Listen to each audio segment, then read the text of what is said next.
Good evening, everyone, and welcome to tonight's APM webinar, Responsible Project Management, with Dr. Karen Thompson and Dr. Nigel Williams. I'm Robert Allen, APM Branches Manager, and I'll be your host tonight. It's great to see so many of you with us tonight, and I hope this finds you well. You'll find that you're on mute mode tonight, but we're keen to get you involved. There'll be a couple of polls along the way. Karen and Nigel also welcome your questions, which I'll put to them at the end. These can be submitted via your control panel. I would personally like to say thank you to all the APM volunteers from the APM branches and the SIGs for all your hard work over the past 12 months and into the future with designing and bringing these webinars to life. This webinar has been brought to you by the APM Thames Valley branch. Steve Waters has kindly linked up with Karen and Nigel to make tonight happen. Tonight will count towards your CPD and should last no more than 1 hour. So, enough from me. Dr. Karen Thompson is a senior academic at Bournemouth University Business School in the UK. Karen is a project practitioner turned innovator educator who has received professional recognition and awards for her research and educational practice at the intersection of project management and sustainable business. Dr. Nigel Williams is the reader in project management and research lead in the Organisations and Systems Management Subject Group at the University of Portsmouth. Nigel's research has examined project capability development, project stakeholder interaction using social network analysis and event project management. Karen and Nigel are both part of the responsible project management movement, and I'm sure you'll hear more about that later. Definitely get involved in that. So, over to Karen and Nigel. Enjoy, everyone. Thank you very much indeed, Rob, for that warm welcome, and thank you to Steve Waters for initiating what is actually our second webinar. We checked and it was almost a year ago when we were last here, so to speak, with the courtesy of Wessex branch. So thank you very much indeed. Our first message to you is please save the date. We are planning to be in London. We hope, it's our strategic intent to be in London for a physical event as well as an online event on the 4th of November. So we'll have a little bit more about that shortly. I'll come back to that. I also believe I'm not sure about tonight, but there's a prize for those who know what's special about that date. It is a very special date, and I will be saying a little bit more about that and why it's special to us in a moment. Okay, so we thought we'd start just by really recognising where we are now. And we're on the road to COP26, as I imagine many of the audience are. You may well be aware that in the last, it was the 20th of April, I think, the UK government announced the new and most ambitious target for net zero carbon emissions, the most ambitious plans in the world, and that is that they hope the UK will meet 78% of the target that we've set by 2035, which puts us about 3/4 of the way towards the target that the UK has set to reach by 2050. They announced the 6th carbon budget, which includes sort of starting to take an international perspective, and it includes the UK's proportion of international aviation and shipping. So there's some interesting shifts going on there at both a sort of a national and a global level. Of course, I didn't say it, and I hope everybody's aware that the UK is hosting what must be the planet's largest conference on the climate in November, called COP26. So we're also hearing a lot of talk about building back better. As in the UK, we are fortunate to be, I hope, I'm not going to regret saying this, but coming out of a pandemic. Of course, we know and recognise that many parts of the world are not yet over the worst of it. But part of that agenda includes hoping to build back better as we come out of the pandemic. I think many people feel that they have made commitments to themselves, they have adjusted their values and taken a different view about what's important. So we've made promises to ourselves about what we might change going forward. And certainly many organisations have. I know not all organisations are back able to open up and work as usual. And of course, we're all still subject to social distancing and some other restrictions, some worse than others. So I think this presents an exciting time in terms of the opportunities that are available for home working, valuing our family and our communities, and for protecting the environment. So there's lots to think about, not just in the project management world, of course, but generally. Okay, so we just wanted to recognise that, and we will be coming back to that theme and saying more about COP26 shortly. So this is us. So we have been here before, almost a year ago. I'm based down at Bournemouth. I think that photograph was probably in the summer last year, and Nigel was based just along the coast at Portsmouth, but we do still collaborate very closely. So we mainly want to address sort of three questions this evening. We're not going to repeat, for those that don't know us, there's a lot of material available online, including the full recording of our webinar from the 12th of May last year. A lot has happened in that year that we'll mainly be concentrating on today. But we will touch on, just very briefly, what is RPM, and in particular, where does it come from and what's special about it? Why does responsibility matter? And then most importantly of all, of course, what can you do? So just a very quick trip down sort of memory lane. Our initiative, or the RPM movement, has a number of very unique characteristics. One is that we have brought together and continue to bring together professionals and academics. And we've done some pioneering work in that area. Not least was when we came to London in 2017, I know that inspired the APM to put into funding to set up the same sorts of initiatives in the north of the country, because the value of bringing practitioners and academics together has proven to be very, very interesting. We're also unique in the approaches we take. You'll see the pictures there. We like to connect to our environment. We've been to the beach. I gather people still talk about our walking meetings as being a fairly novel thing. We started one of our first events with some music, and we had a storytelling and songwriting workshop, because we believe changing the narrative of project management is very much part of what we're trying to do. So we think all project managers would benefit from some of those skills. So we like to be creative in our events. And the other way in which we are different, I think, is our global reach. One of the things I sort of said and highlighted in my own PhD was how Western or developed world centric the project management literature is. Obviously, projects happen in the developing world, and there's lots I think we can all learn from each other. And I think that's never been more apparent than now.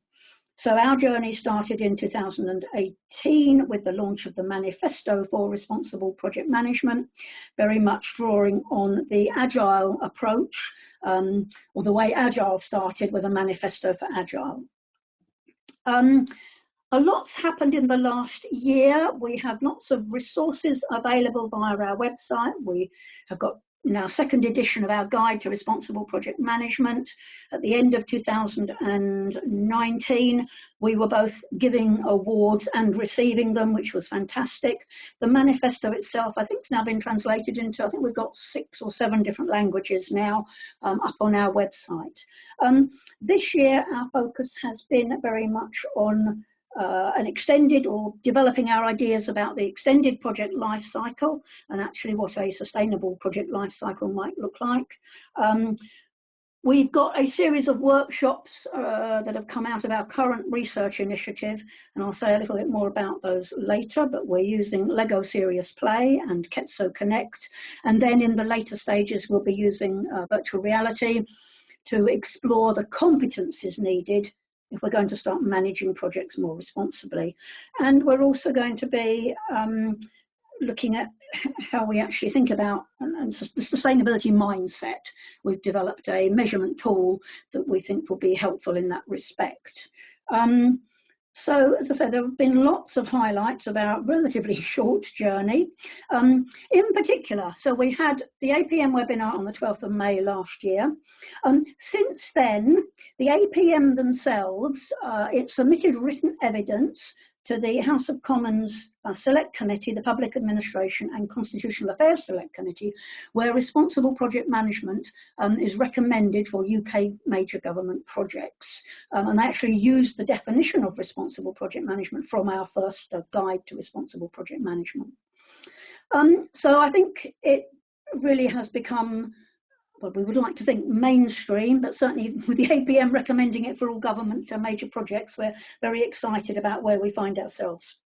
And in particular, we declared 2021 as the International Year of Responsible Project Management for lots of reasons that I'm sure many of you you may have already be aware of, but 21 is the age, a coming of age year. Many of our students take up their professional jobs for the first time. And this is very much tied in with the idea of becoming professional. So another way in which responsible project management is unique is that it focuses on the individual. So there's been lots of great work around ethical codes of conduct, green project management, sustainability in project management. But I think RPM is unique in that it actually focuses on the individual person. So this isn't about the organisation. It's not about waiting for our clients or people commissioning projects to say what they need to do in terms of social value and environmental impact. It's very much about what can individual professionals do, which does lead us on to, as I say, very much the flavour this year. There's a lot you'll have heard in the UK, I'm sure, and many your organisations probably are gearing up to go carbon neutral. I know we are seeing that the APM is working on their own plans for the organisation itself to become carbon neutral. Many organisations have declared and recognise the climate and ecological emergency that we all face. So we are, as I say, very excited to announce our intention to come to London on the 4th of November. So there's lots of things that are special about that date. One is that it is actually during COP. COP's being hosted in the UK in Glasgow, and it's running for 2 weeks at the start of November. So the 4th of November is within that period of time. Just a quick little bit of history. It's an important anniversary for us because we were in London in November 2017 as part of the ESRC Festival of Social Science. So what that event was about putting the social sciences into project management. And again, some of you may already be familiar with the work it was a collaboration between APM, ARUP and UCL called The Future of Project Management. We were very pleased that Rob Leslie Carter, one of the directors of ARUP, joined us, and I think we're sort of launching the results of that work called The Future of Project Management, and that very much helped propel us in the direction we've taken. This is a little just dip into our photo album. 2018, we came back to London and were hosted by UCL. Actually, on both the first two visits, we were hosted, very grateful to UCL, and I think refreshments were funded by the APM. So fantastic support we've had from the professions. We try and include everybody. Certainly I'm a member of APM and PMI, and I know Nigel is as well. 2019, November, we were up in London 3 times actually. We came up for the PMI Synergy event where we were giving out awards. We came back for the awards night because we were receiving awards, and we did what we called the London launch of the manifesto, and were very kindly hosted by the University of Westminster on that occasion. So in very quick succession, all in November, we had 3 visits to London. Of course, I don't think I've been back since, actually. It's a long time since we've actually done a physical event.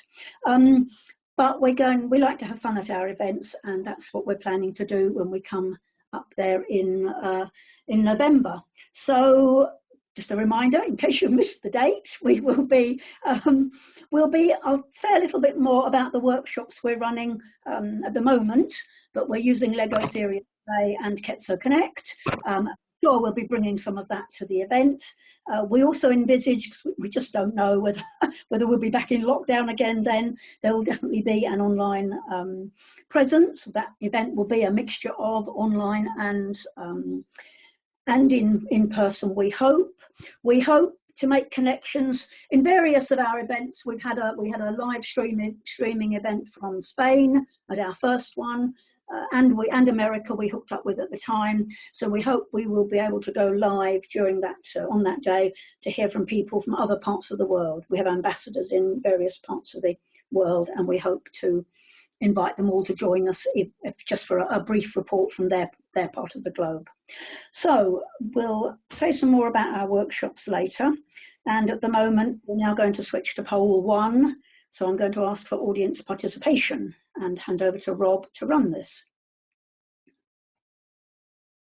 Excellent, thank you, Karen. So everyone, a poll's popped up on your screen. So what is your greatest challenge today? And you can see that you've got 5 options. So I'm going to keep it open for a little while to ensure that we get a good response rate. I'm not going to share, actually. People that have watched webinars with me before know that I'm a bit of a bad cop, so I'll wait until we get a good response rate before sharing. But thank you for everyone who's getting involved so far. We've got over 60% of you joining us and getting involved. So we'll leave it open for a couple more seconds. I like to hit the 80% mark to give a fair reflection. So a couple more seconds. And there we go, 81%. So I will now share the results. So the winner, or the clear leader, on 37% is team communication difficulties. Second highest is family or health concerns. Third place is lack of work or new opportunities at 20%. 16% is working with suppliers and or customers. And finally, 4% is linked to COVID safe measures.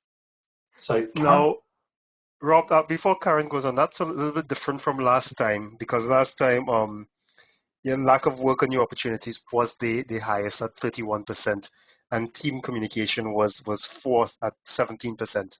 So it's interesting to see this audience has a fundamentally different perception of 1 year on what their biggest challenges are. Excellent, thank you, Nigel. And I'll bring you back, Nigel, for the upcoming polls to do the same. So thank you. Yep. So Aaron, back to you. I'm actually handing over to Nigel now for his set of slides. Excellent. Yes, no worries. I can take over at this point. Good to meet you all. So Karen gave you a little bit of a background as to where we've come from, what we're doing.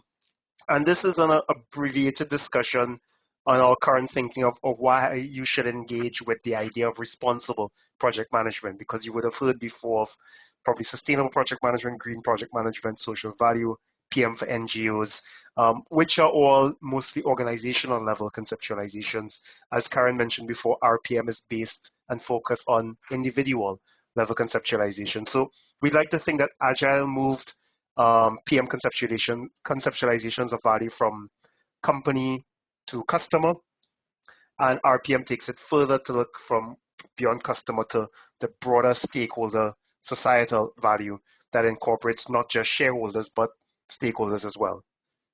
Karen, next slide. So the APM on the journey to charter did publish a document on looking at the responsibilities of project managers, and I put IR in brackets because, of course, if you're not doing these things, you are irresponsible. So there was political responsibility, understanding the environmental context of the project. There's intellectual responsibility, understanding and adapting practice to suit the circumstances that you're in. Small responsibility, understanding the difference between right and wrong.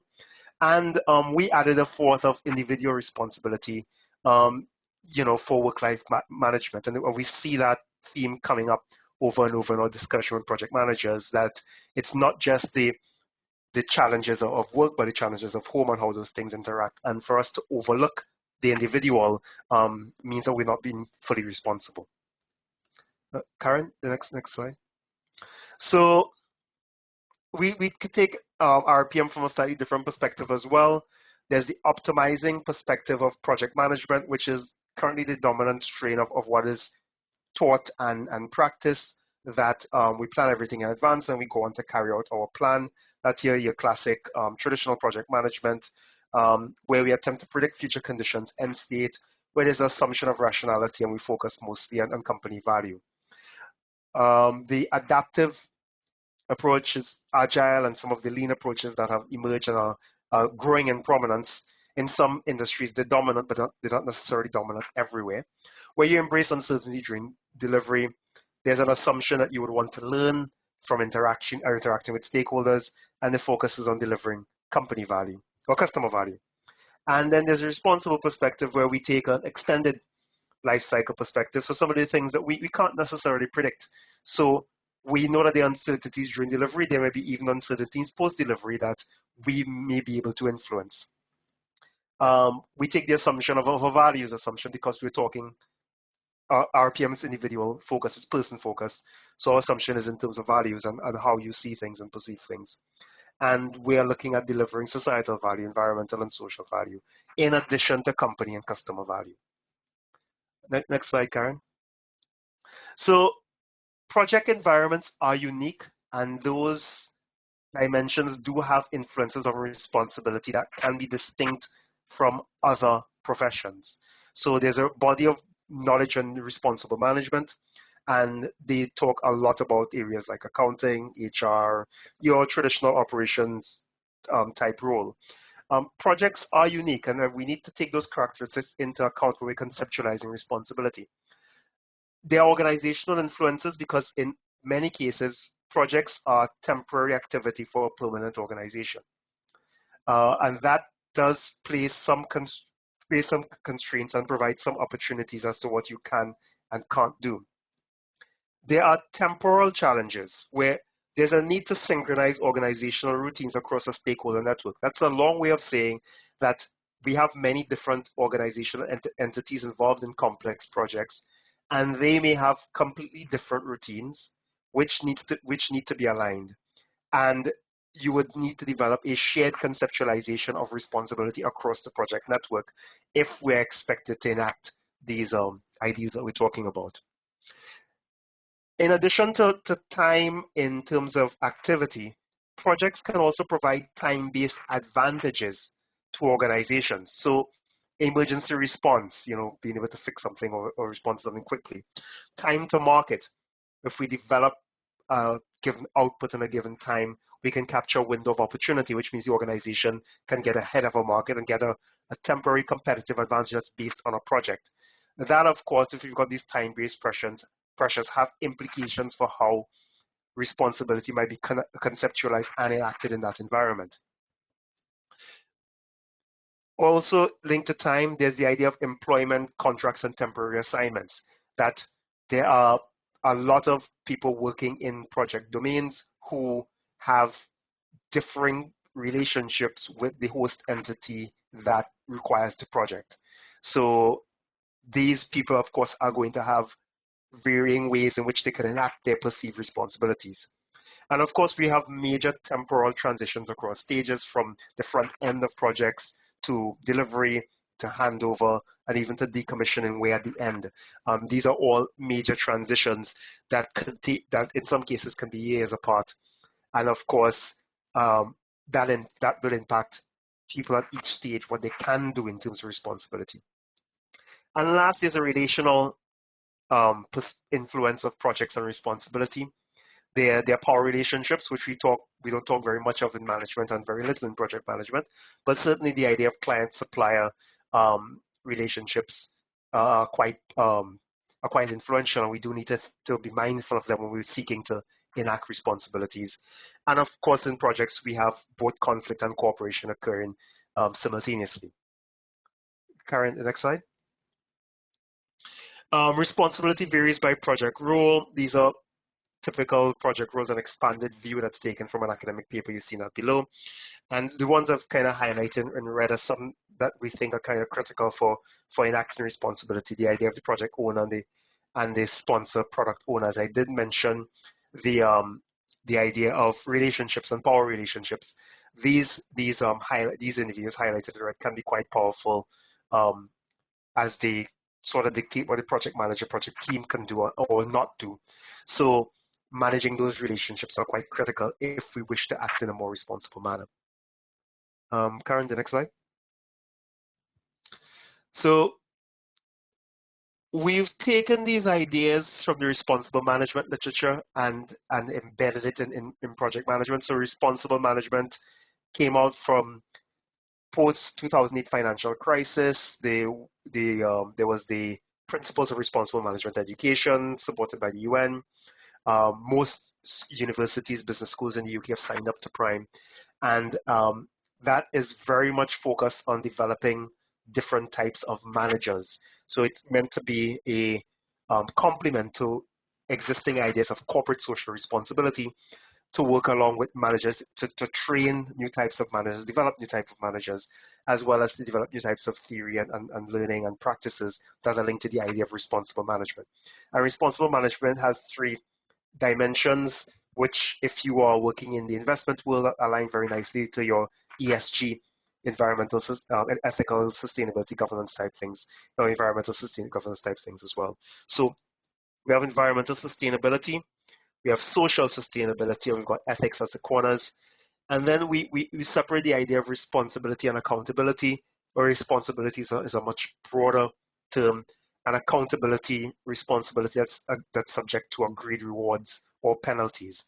In other words, these things are covered in existing contracts or frameworks or work relationships that you have defined accountability that you can be measured against.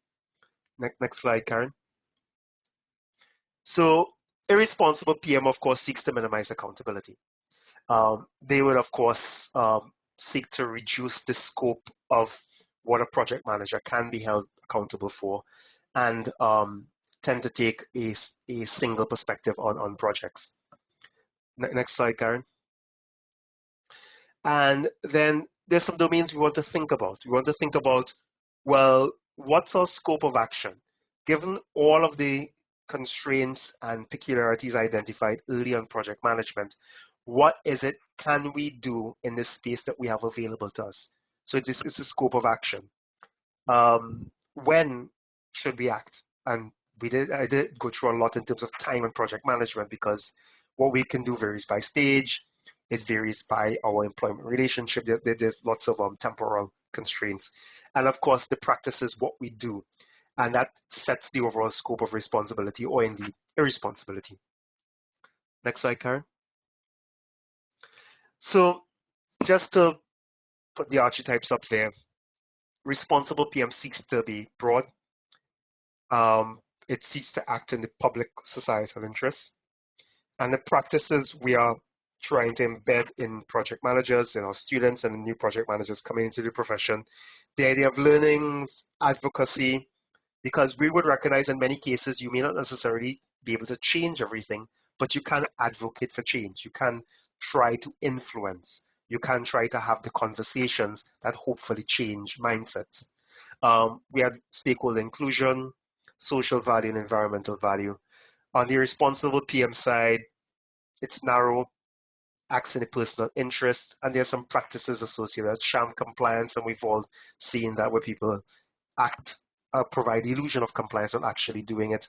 Selective disclosure, disclosing information to your own personal benefit, and of course, stakeholder inclusion, keeping people out of the room who perhaps should be in there and who are going to be impacted by the project.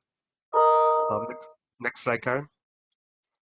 So this is just a really simple graphical summary of what I just said. So responsible PM seeks to abroad, when to act, societal versus personal, and finally, next slide.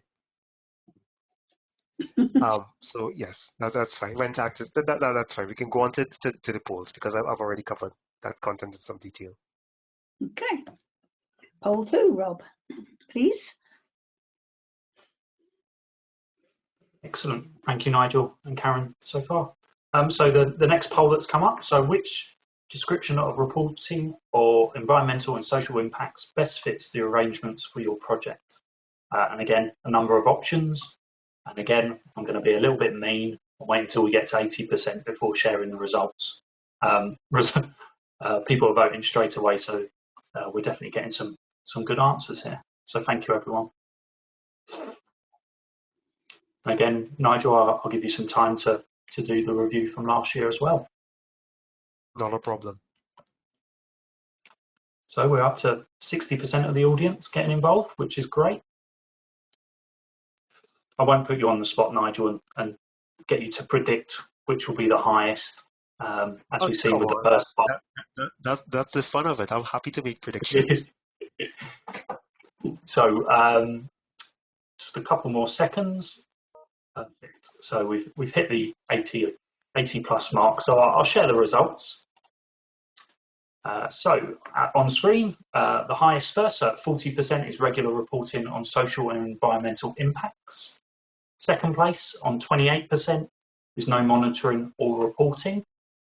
16% in third place is regular reporting or environmental impacts only. Closely followed at 14% report at project closing on social and environmental impacts. And quite a low 2% is report at project closure on environmental impacts only. So Nigel, a comparison to previous years? So the order is the same, but the percentages are somewhat different. So in the last year, regular reporting was 52% of attendees. No monitoring was 24% of attendees. Regular reporting on environmental impacts was 10%. Report at project closing was also on social and environmental impacts was also 10%. And environmental impacts only, reported project closure and environmental impacts only was 3%. So same order but different percentages. Oh, excellent. Okay, I'll pass you back to your main presentation. Lovely, thank you very much indeed. So, calls for action. We have 3 calls for action. So we are still seeking individuals to sign up to the manifesto. You can do that via our website. Just before lockdown started in March last year, we were privileged to be invited to Gleeds, where they actually did a corporate signing, and their global chief executive signed on behalf of all of their, I think it was several thousand project managers.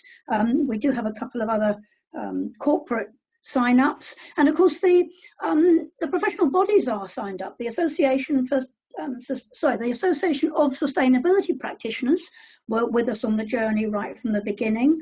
APM was represented there with Daniel Nichols, who's the research manager. He very kindly signed on day 1 of the manifesto, and various members of PMI have signed up as well, but they haven't corporately signed up. And the other corporate signing we were very pleased to receive was in November when we went to the University of Westminster. We had a fantastic welcome from their Vice-Chancellor, who signed on behalf of their organisation. So you can still do that. So there's arrangements on the website where you can sign up individually. Ideally, we'd like you to talk to your organisations and see if they'd be interested in signing up as a corporate. We're very happy. So we had our last trip up to London and delivered a session in person, but these days I've done we've done several presentations, obviously webinars over lunch. It can be quite a nice way to engage people in your company. And of course, we hope to encourage more and more project managers to be doing what we were just talking about, this advocating for better results from projects for the environment and for wider society. This year we are focusing on research that really looks at what competencies are needed to shift to this sort of responsible way of managing. We are first and foremost educating the next generation of project managers here at the universities, and so that's, we have a sort of several interests in that, and have been exploring what might be needed and which of the competencies that are currently important in project management are also come to the fore in responsible project management. I suppose one of the arguments we made very early on was project managers are very used to leading difficult conversations. We're always involved in balancing the needs of stakeholders and having some of those difficult conversations. So we're very well placed to be leading this type of initiative and this sort of rethinking of how we can all live sustainably on the planet and get to sort of net carbon zero. So we created two project scenarios. One's a construction project and one is a technology project where we can work through some of these interactions. And we are running those we've got our first one the end of this week, the construction project. We're running these online at the moment, but so that people are not just sitting at a screen all day, we are using these very tactile means. Ketso Connect there is shown in the picture at the top, and then Lego Serious Play that is being used in education. I think they describe it as thinking with your fingers. Building models and talking about those is a great way to collaborate and share ideas that sometimes can be difficult to articulate. So we're just about to start, we're hoping to have lots of fun with people joining our workshops to do that. So they're fictional projects, but they're set at the real iconic site of Stonehenge. So if anybody is interested, again, there's a lot more information available on our website, including just a little tiny video that just really gives people the flavour of using Ketso and Lego to do some of this stuff. So we are seeking sign-ups. We've got fully subscribed for our first workshop on Friday of this week, and we look forward to doing that. And then in phase 2, once we've done that and I've learnt about the competencies in the first phase using Ketso and Lego, we're going to shift and do some workshops in virtual reality. Probably using the Minecraft Education, which is a virtual reality, and it started as a games platform, and we think we can we'll have lots of fun simulating some things in that environment that it would be very difficult to simulate in the classroom. So we think this is really exciting in terms of developing ways of educating the project managers of the future. Do you want to add anything, Nigel? Hang on, just had to come off mute. Sorry. Yes. So, in addition to the areas in terms of developing the competencies and the workshops as well, we are, as educators, involved in other domains that are linked to RPM. We are developing a syllabus, for example, for responsible project management, and we've got a research handbook of responsible PM that will be published by the Greuter that incorporates teaching, research, and practice domains.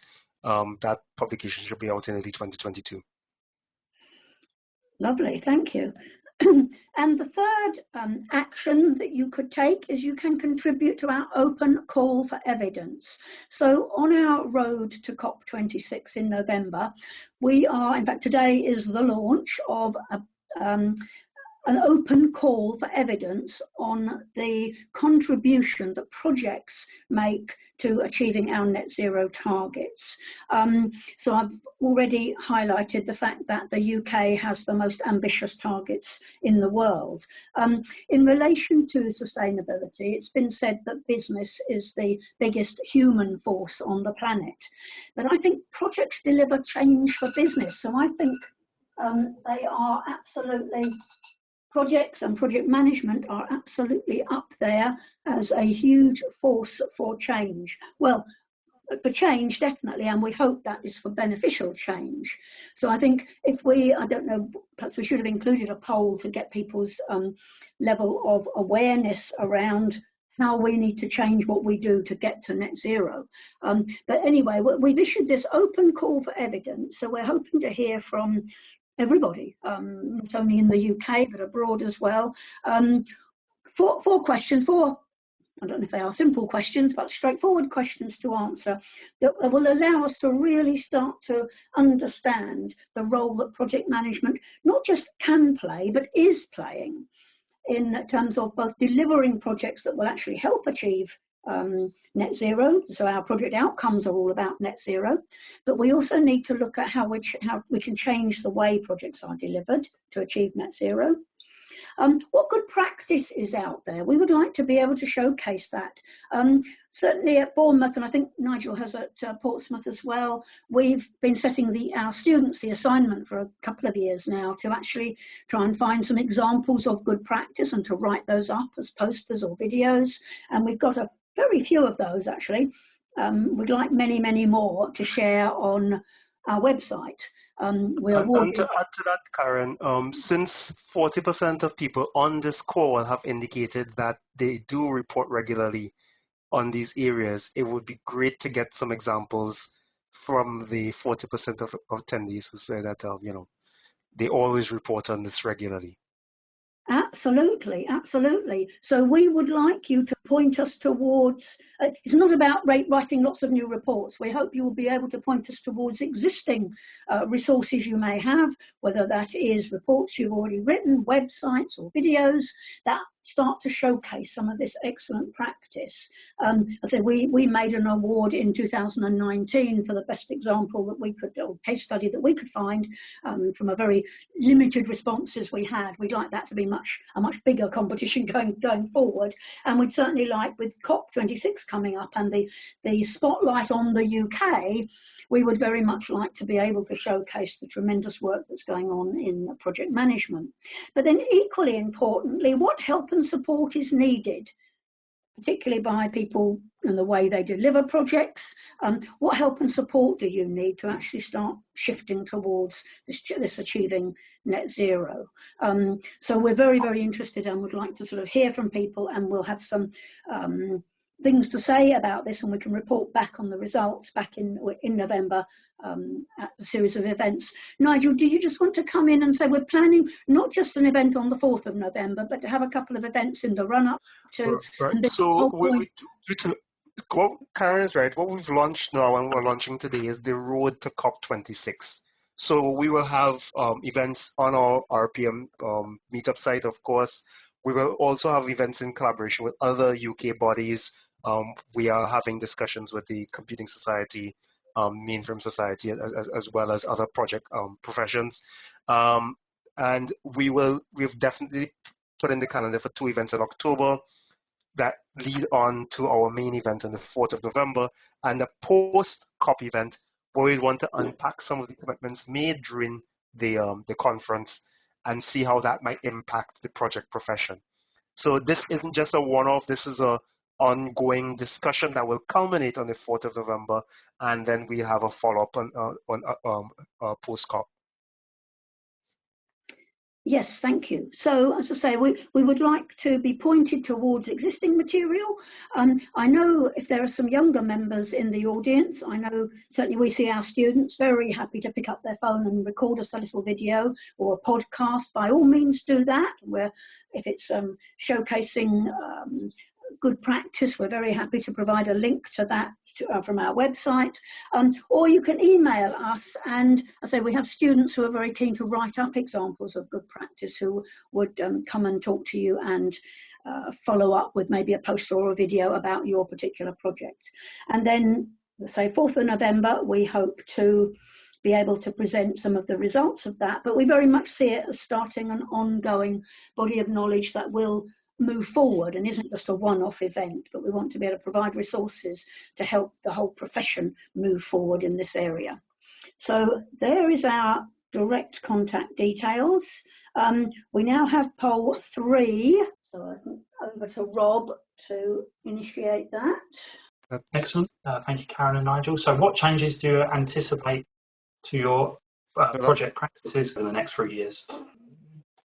So I'll just share the results for the time being, but apologies, Nigel and Karen and everyone. It's just on 50-50 between improved reporting on social and environmental impacts and open public dialogue on social and environmental impacts. But as I say, that's probably not a fair reflection on the audience. And I apologise to everyone that this has happened. Okay, thank you. Did you want to comment on that at all? Not really. I mean, people can put their comments or perspectives in the chat. That's perfectly fine as to how they think things might change. So, put some numbers in the chat where you want to go, whether it's 1, 2, 3, 4, 5. That'd be an interesting way to see who's still with us. Okay, okay. So just a reminder of our calls to action for to yourselves and to the project profession. So you can sign the manifesto, you can join a workshop. You can see a slight typo on my slides there. To continue the discussion, we tend to organise our events through a meetup group that is responsible project management. So do join that if you would like to, or visit our website or connect with us on LinkedIn. And then the final slide, just a reminder again, save the day, 4th of November. So I don't know whether you can see questions coming in, Rob. If anybody's got any ideas about what's special about that date, we've said it's an anniversary for us, so we're really looking forward and really hoping we will be able to come to London and do something physically, as well as having something online. We hope, we've not yet spoken to the APM and PMI, but we hope there will be PDUs or CPD points available for the event. We need to have those discussions. We hope the Project Managers Declare movement that Rob started will be engaging with us on this. Again, this is you are the first to hear about this. Plans are still in progress. This is very much hot off the press. We are working with various people to try and make this happen. There's still a lot of work to do. We are launching the open call today. We are making this announcement today, so save the date and come along either in person or dip in and out during the day. We hope to have reports from various ambassadors of RPM in different parts of the world. So that will be fantastic. And I'm sure we'll have some fun. I'm sure, as I said, our creative elements that have been in our workshops up until now will be there. Excellent. Thank you, Karen, and thank you, Nigel, for sharing with the audience, and thank you everyone for getting involved, and apologies for poll number 3 again. People have been submitting their numbers, and the numbers are around the 4 and 5 on the answer scale, but again it's not a wide selection. So I'll move into the questions, if I may. So Sharon has raised this question: as the project management team consists of possible third-party suppliers/users, how do we ensure that they are acting responsibly? What checks outside of legislation requirements are needed to ensure that all are committed to being responsible? Right. So, Karen, do you want to take this, or you want me to start? I don't mind. You want to kick off? And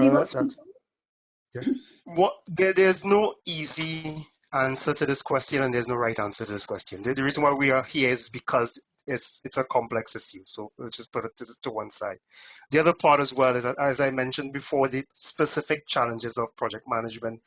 We have a number of people involved in projects who have varying relationships with the host entity, and they work in organizations with completely different conceptualizations as to what their responsibility is. So while things like net zero and so on they're fantastic because they provide an external reference that we can align all participants in the organization towards. They're quite powerful in that regard. Associated with that, things like building information modeling, if you are in the construction field, digital twins can kind of help as well build a shared conceptualization in the project. And then from there, it's the project manager using what influence that's available to them to try to encourage responsible actions. And you won't always succeed. Indeed, and this is one of the reasons why we're keen to build up good examples of good practice, get project managers telling the stories of their projects to a much greater extent than we have done in the past. Historically, we've taken a very sort of deterministic and a very sort of technical approach to project management. But I think this idea of taking control, or at least helping to take control of the narrative about a project is really, really important. There are various or many examples out there. I think the Garden Bridge was claims to be probably one of the first projects killed by social media. We've certainly seen or heard many stories about how once you start to factor in social value, this completely changes the business case. So a lot of what the project manager can do is give different stakeholders a voice. The project manager can't control other people's perspectives, but they can surface issues. They can support and encourage getting those voices heard. I mean, obviously, how we get the environment represented when we're making decisions about projects is very challenging. And there are lots of examples out there about how that is being done. And again, we've taken a lot of inspiration from the Association of Sustainability Practitioners, who have been looking at the various ways in which businesses, and there's the B Corp model, where businesses are developing new ways of organising and new ways of making decisions, where things like the environment, that obviously, how do you make sure that has a voice in decision making? So these are it's very, very difficult. But I think this is why we're saying advocacy is the role for project managers, and not just to let things happen, or to, we said earlier on, not just to exclude certain voices from the decision-making process. You may not be able to stop loosely call a bad decision being made, but if the concerns and implications of that have been talked about and explored, then you may well feel that may well be the best that you can do. If anybody is in any doubt about the importance of thinking beyond the time at which we hand our projects over, then there are many examples now, of course, and we're seeing the project managers involved in the Grenfell Tower disaster being called to account for their actions years after their project finished. So I think we do need to be much more aware of the consequences of our decisions and our actions. Excellent. Thank you, Karen and Nigel. And possibly a similar theme for Peter's question. He says, shouldn't the government impose accountabilities on commercial projects for environmental and social impact? Well, the Social Value Act came in 2012. Yep. We know there are some examples of local authorities starting to engage with that. I have worked in local government quite a bit in my career. I'm not really quite sure how they've been able to not engage with it. This is legislation in the UK. So I'm a little bit staggered by that. And I think we have got some work coming up where we want to start looking at the National Audit Office reports on major projects. This is why we're so pleased that the APM recommended to the Parliamentary Select Committee, responsible project management for all major projects. I think what we need to do is find a way to try and get those voices in there much, much earlier in the process. And a related point is that RPM is not a replacement for these initiatives. So the government's construction playbook, the net zero legislation, the social value legislation, these work at the organizational level, and of course, organizations should engage with them. And certainly, as far as is practicable, the government should pass legislation to deal with these things.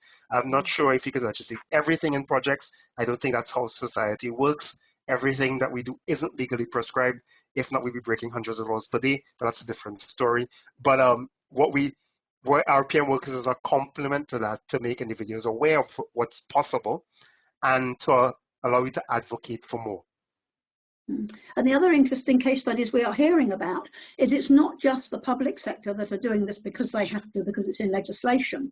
We're also starting to hear stories about organisations that actually want, commercial companies that want to start doing this because they are recognising that in years to come, they're not going to be able to attract the best talent if they're not seen to be doing the right thing or behaving responsibly for the environment and for society. And of course, the dependencies between social requirements and for a healthy planet, all of that has become much more in focus with the lockdown, with COVID. Those dependencies between the economy, the planet and society and the health of communities has really come to the foreground. So I think there's a huge opportunity if we take the opportunity to build back better.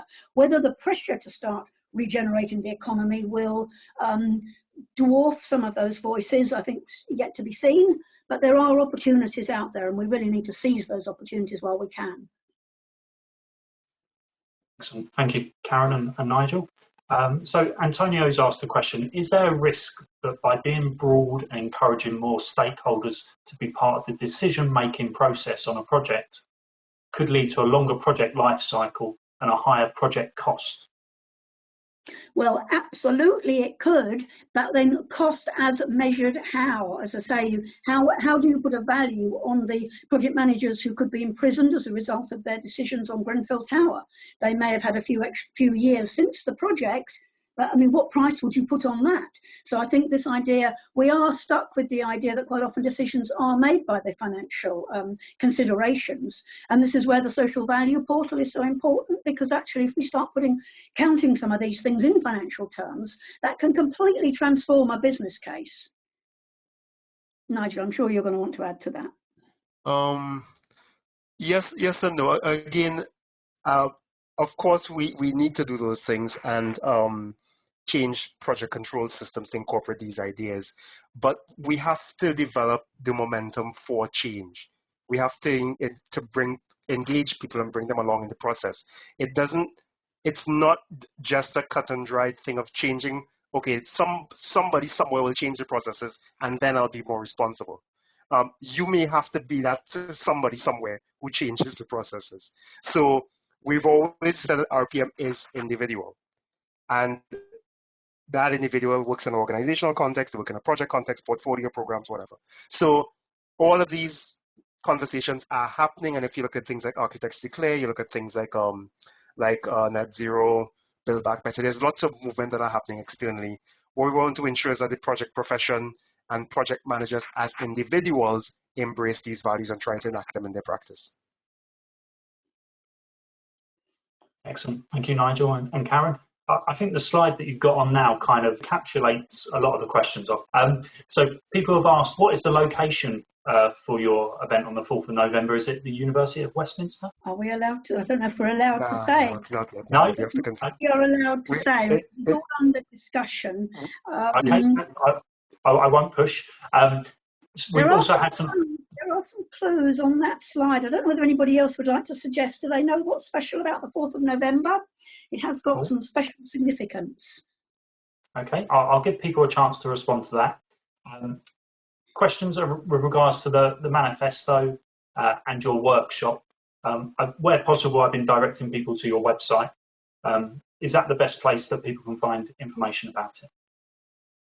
Yes, please, Rob. Yes, the website's quite easy to find. It's responsiblepm.com, and from there you can find a link to our meetup group, which is how we manage our events. So that is definitely what people need to sign up to hear about the events, and that's where we'll be organising the events in the run-up to the COP26 event. Well, maybe we shouldn't call it that, but yeah. Anybody got an answer yet to what's special? They have. So.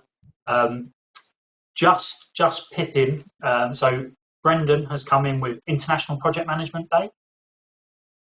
Wow, that's one thing. Yeah, there's something else though. Yeah, I was told people wouldn't get that. Okay, yeah, so well done. Brendan, was it? Yes, and quickly following Brendan was Merv with exactly the same answer. And then Matt, who has said Houses of Parliament fireworks.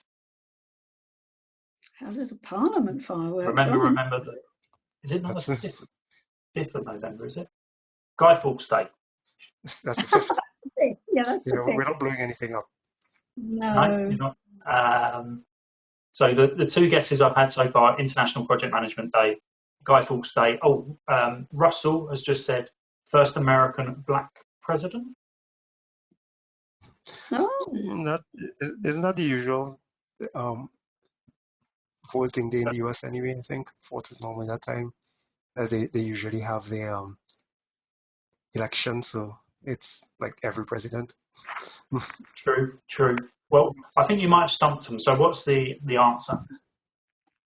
Well, Karen did see what the answer was. I'm just checking my facts before I go and embarrass myself by getting it wrong. It's what we've been told, so I'm hoping it's right. Yeah, it is. Diwali. Festival of Light. And there is a clue there, but I'm not allowed to say any more than that at this stage. It is very early days. And I say, obviously, nobody knows whether we'll be in another lockdown then. We're just hoping. I mean, I don't know anybody else, but we're desperate to see people and to start celebrating. Certainly November seems a long way off, but of course, planning anything like that, of course, it's going to take time. So please bear with us and obviously stay signed up to our events to see the plan as it unfolds. Yep. Certainly will. So it leaves me really just to say thank you to Nigel and Karen for giving up your time and your expertise this evening. So thank you on behalf of the APM and especially the APM Thames Valley branch. Thank you Good. for having me. Thank you very much. Thank you. Not a problem. Great to be here. And thank you, I Rob. Not a problem at all. I'd Great also like to facilitation. say thank you for everyone who joined us this evening, got involved in the polls, posted some really nice compliments, and I'll send those through to you, Nigel and Karen. Thank you. But I'd just like to wish everyone a happy and healthy future. Keep an eye on the APM website for upcoming events. The APM Thames Valley have got an unconference coming up. That's taking place on the 13th of May. So sign up and get involved in that. And we've also got some other events linked to this topic. So it's time for me to say thank you and good night. So bye for now. Bye all.